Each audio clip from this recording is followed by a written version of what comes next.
Okay, so this morning I want to talk about something called social status and why it's a myth. Uh, Social status, why it's a myth, and also handling haters. Uh, the reason social status is a myth because it's basically ego driven, the whole social status thing. And here's a trick to help you get by, and this really works. It's all social status is in your head, and it's in other people's heads.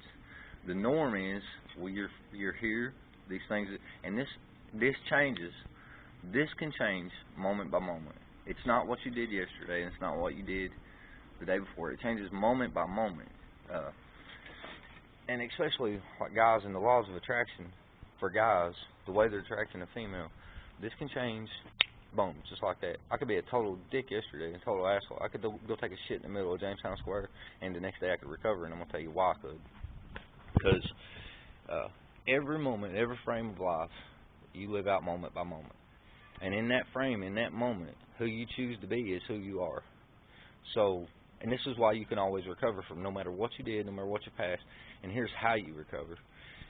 Say you take a guy that grew up with not me, I'm thinking of somebody else using them in my head. And I'm thinking of somebody else in my head. But you take a guy that grew up and he didn't have shit. But you take like the all-star princess from school or whatever in the town. You take some old hobo on the street. Well, the day that hobo decides to himself and stops believing in the myth that, hey, I'm a hobo, I'm worthless, the day he stops that, if he wants to go talk to that girl and get that girl, he can. It's that simple. But how do you do it? You start believing in yourself, and you believe. So we live life frame by frame, moment by moment.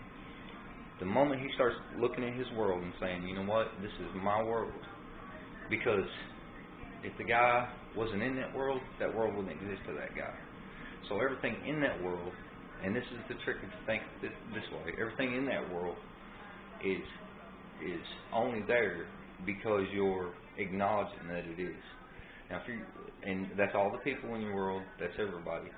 So if the world belongs to you in that aspect, and you say, okay, this is my world, and people in it are just players, no matter what their status, according to the normal social matrix, if you say that, if in your head the social matrix is this is my world, and these are just players, then that's your social matrix. So your status just got raised. You're the king of your world.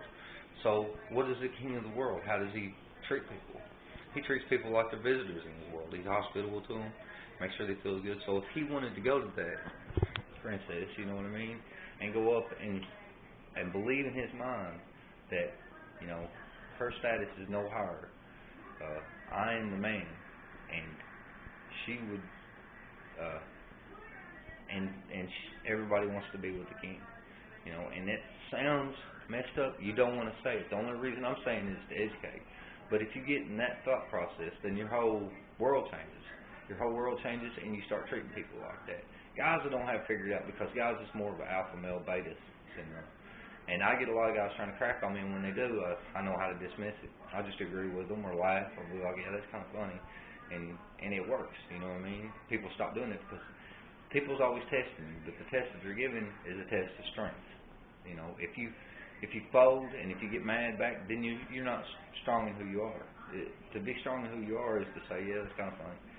Because you can laugh at yourself, and be like, yeah, that was, or just be like, yeah, look over there, distract them. And that works too. But yeah, the moment you decide, and this is every guy, I don't care what your status, I don't care what you believe about yourself, I don't care, and it's every guy, and looks don't matter. Looks don't matter at all to a girl. What matters to a girl is mindset. You got to have the mindset that you're a mover, you're a shaker, you make things happen, you're king of your world. And the thing that's most important to a woman is how you're making her feel. You know what I mean? If you feel like okay, I'm strong, I'm who I am, and you be strong, you become strong, and you walk up and you are giving her good feelings, or if it's a girl that she's used to like having 100 dudes come at her today, say something different, you know what I mean? That shows her you don't care, you know what I mean? Like you're interested, but you don't, let her know that, hey, I'm the man, you know what I mean? Not you, you're a female, you know what I mean? I'm the man. But You don't have to say, and that Jerry Maguire shit like you complete me, that's bullshit. Don't get that shit out of your head. All that romantic bullshit, get that shit out of your head. It's cool to be romantic every now and then, but that's not how you win the girl over. That's how you show her you love her every now and then. But how you win her over is letting her know, hey, I'm the dominant. I'm the dominant one. And basically, you kind of just got to mentally take them. Like, if you want the girl, you just got to mentally take her. Like, and they want to be taken. They don't want to be won over. They want you to dominate them. And that's the way it is. And if anybody thinks this is ridiculous, just give it a go. Try it and give it a go and see what happens. All right. That's it.